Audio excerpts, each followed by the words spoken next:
यीशु के जन्म से लेकर उसकी मौत तक परमेश्वर ने जिब्राइल नाम के एक स्वर्गदूतों को मरियम के पास भेजा।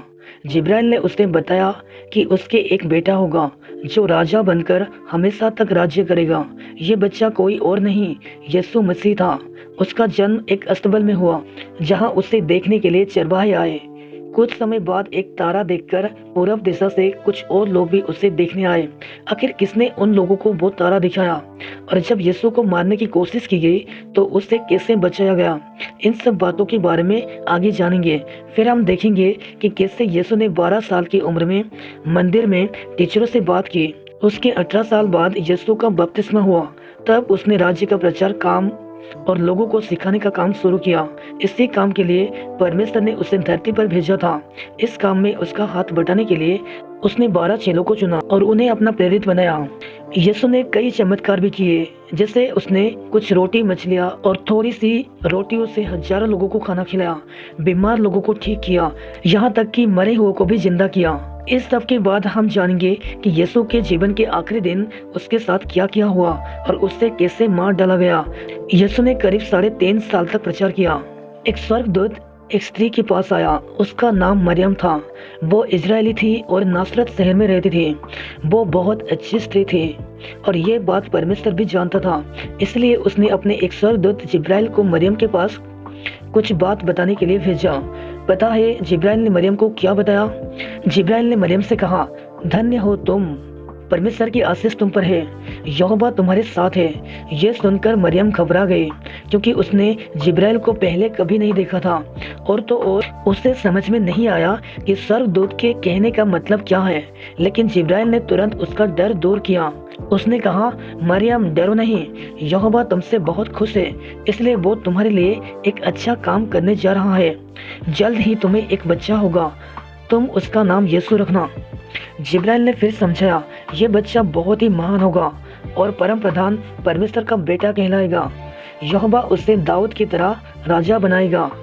फर्क सिर्फ इतना होगा कि यीशु हमेशा के लिए राजा होगा और उसके राज्य का कभी अंत नहीं होगा। इस पर मरियम ने पूछा, मगर ये कैसे हो सकता है? मेरी तो अभी शादी भी नहीं हुई है और ना ही मैं किसी आदमी के साथ रही हूँ। जिब्राइल ने मरियम को जवाब दिया, परमेश्वर की शक्ति तुम्हारे ऊपर आएगी, इसलिए वो बच्चा परमेश्वर का बेटा कहलाएगा। फिर उसने मरियम से कहा, तुम्हारी रिश्तेदार एलिसबा है ना, उससे देखो, उसके बारे में लोग कहते थे कि वो बहुत बूढ़ी हो चुकी है और उससे बच्चा नहीं हो सकता, लेकिन अब जल्द ही उससे एक बेटा होने वाला है। इससे साफ है कि इसका कोई भी काम नहीं जो परमेश्वर ना कर सके। यह सुनकर मरियम झट से बोली, मैं यहोवा की दासी हूँ, मेरे साथ वैसा ही हो जैसा आपने कहा है। इसके बाद स्वर्गदूत वहां से चला गया। स्वर्गदूत के जाने के बाद मरियम जल्दी से तैयार होकर एलिसबा से मिलने गई। वहां पहुंचने पर जैसे ही एलिसबा ने मरियम की आवाज सुनी, उसके बेटे में जो बच्चा था वो खुशी से उछल पड़ा। उसी वक्त एलिसबा परमेश्वर की पवित्र शक्ति से भर गई और मरियम से कहने लगी, तुम स्त्रियों में सबसे धन्य हो। मरियम एलिसबा के साथ 3 महीने तक रही। उसके बाद वो नासरत में अपने घर वापस चली आई। मरियम की यूसुफ नाम के आदमी से शादी होने वाली थी, मगर जब यूसुफ को पता चला कि मरियम माँ बनने वाली है तो उसने सोचा कि अब उसे मरियम से शादी नहीं करनी चाहिए। लेकिन तब परमेश्वर के एक स्वर्गदूत ने उससे आकर कहा, मरियम से शादी करने से बिल्कुल मत डर, क्योंकि परमेश्वर की मर्जी से ही वो माँ बनने वाली है। इसके बाद मरियम और यूसुफ की शादी हो गई और वे यीशु के पैदा होने का इंतजार करने लगे। लूका अध्याय 1 वचन 26 से पढ़ेंगे। 6वें महीने में परमेश्वर की ओर से गब्रिएल स्वर्गदूत गलील के नासरत नगर में है एक कुंवारी के पास भेजा गया, जिसकी मंगनी यूसुफ नामक दाऊद के घराने के एक पुरुष से हुई थी। उस कुंवारी का नाम मरियम था। और स्वर्गदूत ने उसके पास भीतर आकर कहा, आनंद और जय तेरी हो, जिस पर परमेश्वर का अनुग्रह हुआ है, प्रभु तेरे साथ है। वो उस वचन से बहुत घबरा गई और सोचने लगी कि ये किस प्रकार का अभिवादन है। स्वर्गदूत ने उससे कहा, हे मरियम, भयभीत ना हो, क्योंकि परमेश्वर का अनुग्रह तुझ पर हुआ है। और देख, तू गर्भवती होगी और तेरी एक पुत्र उत्पन्न होगा, तो उसका नाम यीशु रखना। वो महान होगा और परम प्रधान का पुत्र कहलाएगा, और प्रभु परमेश्वर उसके पिता दाऊद का सिंहासन उसको देगा। और वो याकूब के घराने पर सदा राज्य करेगा और उसके राज्य का अंत ना होगा। मरियम ने स्वर्गदूत से कहा, ये कैसे होगा, मैं तो पुरुष को जानती ही नहीं।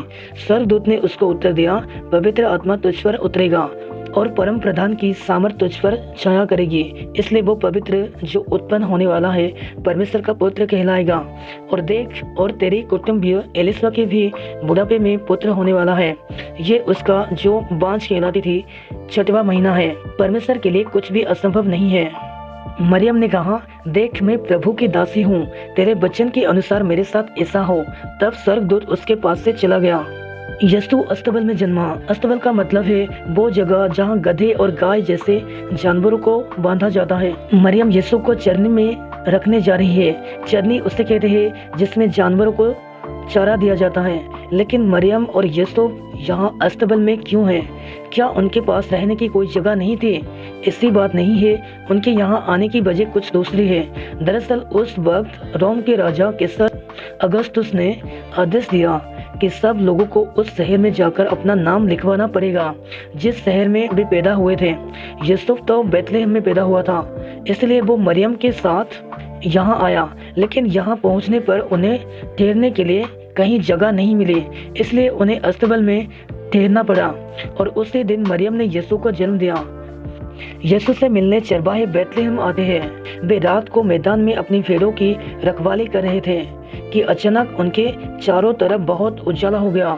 ऐसा इसलिए हुआ क्योंकि उनके सामने एक स्वर्गदूत आ गया। उससे देखकर चरवाहे बुरी तरह डर गए।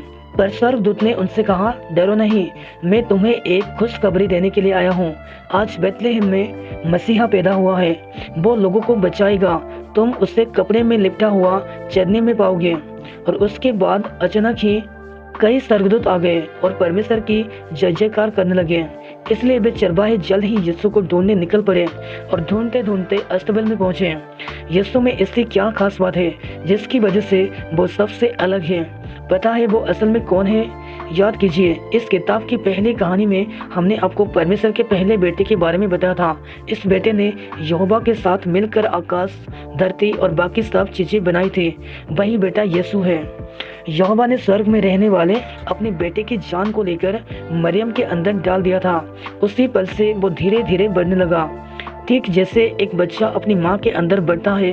पर यह बच्चा सबसे अलग था क्योंकि ये परमेश्वर का बेटा था। आखिरकार यीशु यहाँ बेथलेहम में एक अस्तबल में पैदा हुआ। अब आप समझे क्यों स्वर्गदूत इतनी खुशी खुशी यीशु के पैदा होने के बारे में लोगों को बता रहे थे। लूका 2 अध्याय वचन 1 में पढ़ेंगे। उन दिनों में अगस्तस कैसर की ओर से आज्ञा निकली कि सारे रोमी साम्राज्य के लोगों के नाम लिखे जाए। ये पहली नाम लिखाई उस समय हुई जब किरेनियस सीरिया का राज्यपाल था और सब लोग नाम लिखवाने के लिए अपने अपने नगर को गए। यूसुफ भी इसलिए कि वो दाऊद के घराने और वंश का था। गलील के नासरत नगर से यहूदियों में दाऊद के नगर बेथलेहम को गया कि अपनी मंगेतर मरियम के साथ जो गर्भवती थी नाम लिखवाए। उनके वहां रहते हुए उसके जन्म के दिन पूरे हुए और वो अपना पहलौटा पुत्र जनी और उससे कपड़े में लपेटकर चरनी में रखा क्योंकि उनके लिए सराय में जगह ना थे। एक तारे ने आदमियों को रास्ता दिखाया जिसकी तरफ वो आदमी इस तरह कर रहा है। ये लोग दरअसल पूरब दिशा से आए हैं और ये तारों के बारे में पढ़ाई करते हैं। इनका मानना है कि ये नया तारा इन्हें किसी बड़े आदमी के पास ले जा रहा है। बेथलेहम में दिखा आसमान में एक बड़ा तारा। जब वे आदमी यरूशलेम पहुंचे तब उन्होंने लोगों से पूछा, कहाँ है वो बच्चा जो यहूदियों का राजा बनेगा? आप सोच रहे होंगे कि ये यहूदी कौन है। दरअसल इजरायलियों को ही यहूदी कहा जाता था।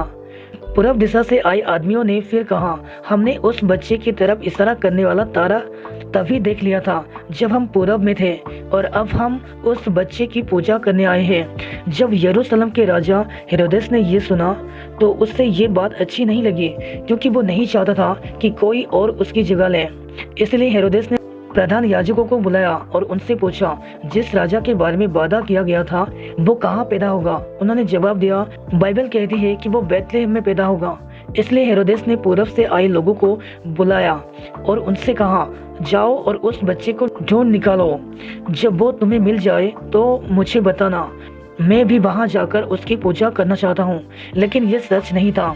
हेरोदेस तो असल में उस बच्चे को इसलिए ढूंढ निकालना चाहता था ताकि वो उसे मार डाले। वे लोग जब परमेश्वर से निकले तब उन्हें वो तारा दोबारा दिखाई दिया। वो तारा उनके आगे आगे चलता रहा और उस जगह जाकर रुक गया जहाँ यीशु था। जब वे लोग घर के अंदर गए तो वहाँ उन्होंने मरियम और यीशु को देखा। फिर उन्होंने तोहफे निकाले और यीशु को दिए। लेकिन बाद में यहोवा ने सपने में उन लोगों को हेरोदेस के पास वापस जाने से मना किया, इसलिए वे दूसरे रास्ते से अपने देश को चले गए। जब हेरोदेस को पता चला कि पूरब से आए लोग अपने घर वापस चले गए तो वो आग बबूला हो गया। उसने हुक्म दिया कि बैतलहम में 2 साल के कम उम्र के जितने भी लड़के हैं उन सब का खून कर दिया जाए। मगर इससे पहले कि हेरोदेस के आदमी बैतलहम पहुंचते, यहोवा ने इस बारे में यूसुफ को सपने में खबरदार कर दिया। इसलिए यूसुफ अपने परिवार को लेकर मिस्र चला गया। बाद में जब यूसुफ को पता चला कि हेरोदेस मर गया है तो वो मरियम और यीशु के साथ वापस नासरत आकर रहने लगा। इसी शहर में यूसुफ पला बढ़ा। आप क्या सोचते हैं वो नया तारा किसने दिखाया होगा? याद है पूरब के लोग उस तारे को देखकर सबसे पहले कहा गए यरूशलेम। वो तारा उन्हें यरूशलेम क्यों ले गया? क्या इसलिए नहीं कि हेरोदेस को यीशु के पैदा होने का पता चल जाए और वो उसे मारने की कोशिश करे? लेकिन हेरोदेस के अलावा और कौन यीशु को मारना चाहता था? परमेश्वर का सबसे बड़ा दुश्मन शैतान। तो इसका मतलब शैतान ने ही उस तारे को दिखाया होगा। तो दोस्तों, इस वीडियो में हमने जाना कि यीशु मसीह की जन्म की पूरी कहानी। सबको जय मसीह की।